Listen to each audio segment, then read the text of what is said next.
I'm Rabbi Jonathan Hausman. As I said, welcome to Avad Torah congregation for a speaker who is world-renowned in his subject area. I won't belabor you or bore you with a long introduction, just a couple of points. For those of you who are not students of American history, you should know that our founding fathers had a direct confrontation with jihadists threatening the American Navy in the late 18th and 19th century. Both Thomas Jefferson and John Adams served as U.S. commissioners in London in 1786, and they met with the Tripolitanian ambassador.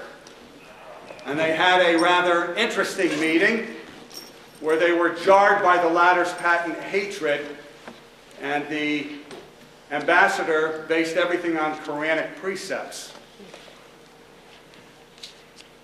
Jefferson then contacted the government of the United States to combat what became known as the Barbary Pirates, to fight for the freedom of some American sailors.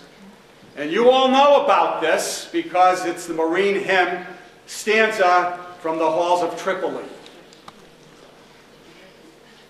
That was the late 18th, early 19th century.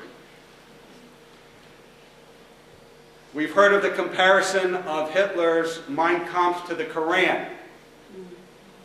You know who made it? And don't anybody say Geert Wilders. Who said Churchill? Yes, sir, you get the door prize tonight. It was Winston Churchill.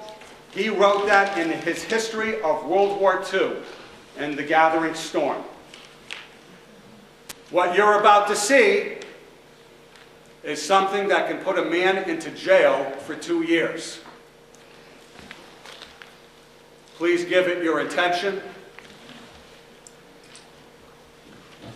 The Torah congregation takes no position by its lay leadership or its professional leadership in anything you're going to hear tonight or anything you've seen. We'd like to thank the Middle East Forum Law Project and the Republican Jewish Coalition in making this a reality this evening. Thank you, Brooke, wherever you're sitting right now. Thank you so much for your help. Steve Leventhal, while I was in Israel, thank you for your help. Hillel Stavis, thank you for your help. I'd like to thank the officers of Avad Torah congregation. I know you guys went out on a limb for this, and I appreciate it. And I know, Michelle, it wasn't nice to hear a rabbi calling up ranting and raving at 3 in the morning Israel time to make sure this happened tonight. Stoughton Police Department, you get a lot of bad press, but I'll tell you, you're 100% with me all the time.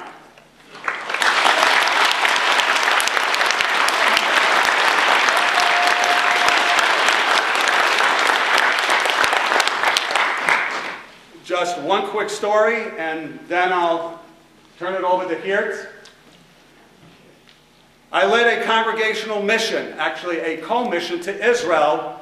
We left February 11th. We arrived in London on February 12th. You all know what happened in London on February 12th?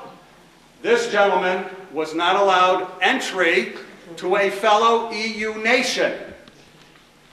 I was in that airport at that time. It was very interesting. That's all I'll say, very interesting. This gentleman has many connections to one of my favorite causes, if not my favorite cause, the State of Israel. He has visited well over a baker's dozen times. He has even lived in Israel. My relatives heard you speak in Jerusalem this past December. My friends, a hero in my opinion, and this is just my opinion off this pulpit if ever there was one, the Honorable Geert Wilders.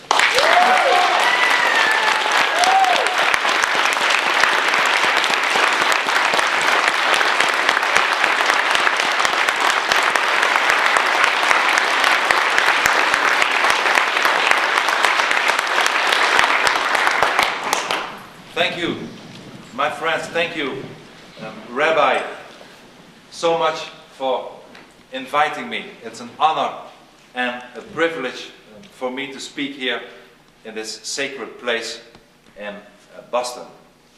And ladies and gentlemen, I have come to America with a mission, because all is not well in the old world. There is a tremendous danger looming.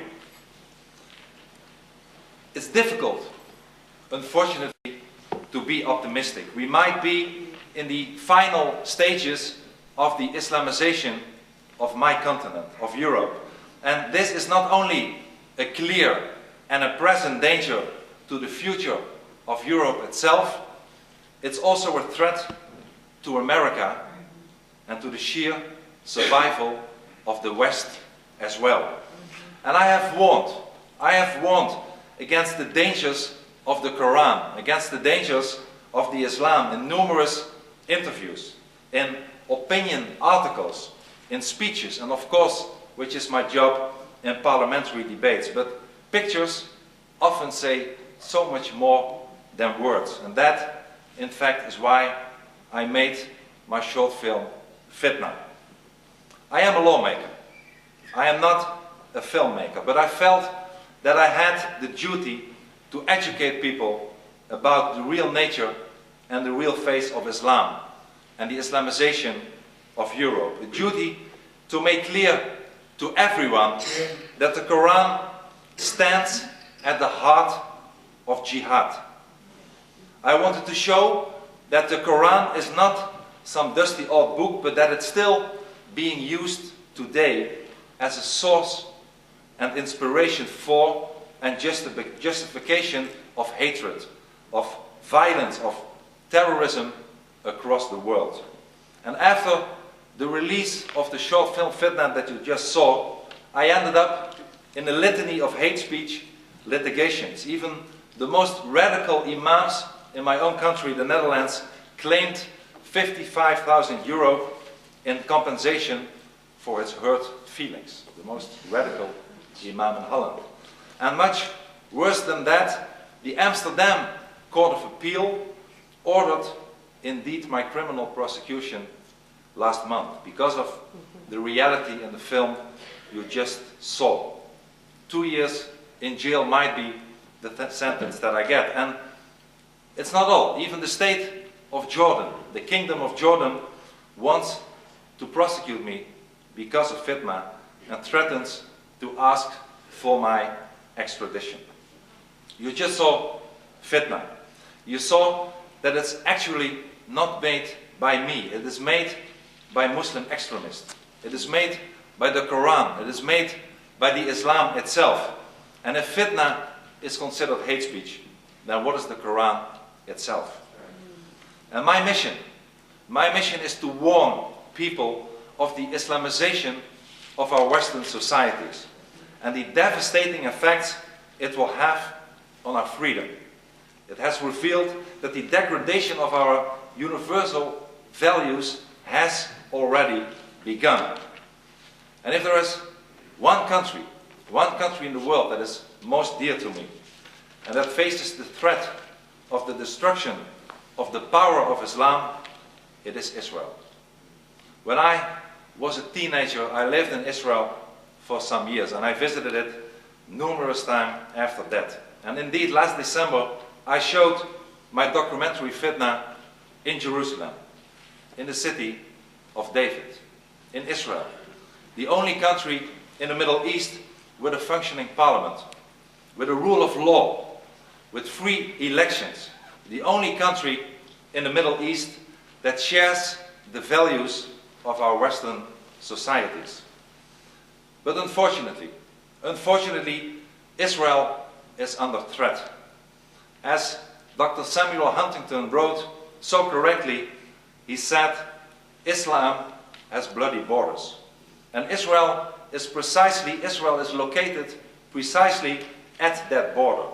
Tiny Israel is situated on the fault line of jihad. And let nobody fool you. This is not a territorial conflict. It is jihad. And Islam will never have enough until there is no state of Israel. And when that happens, Europe will be next. Israel is simply receiving the blows that are meant for all of us, that are meant for all of the freedom-loving people. And if there would have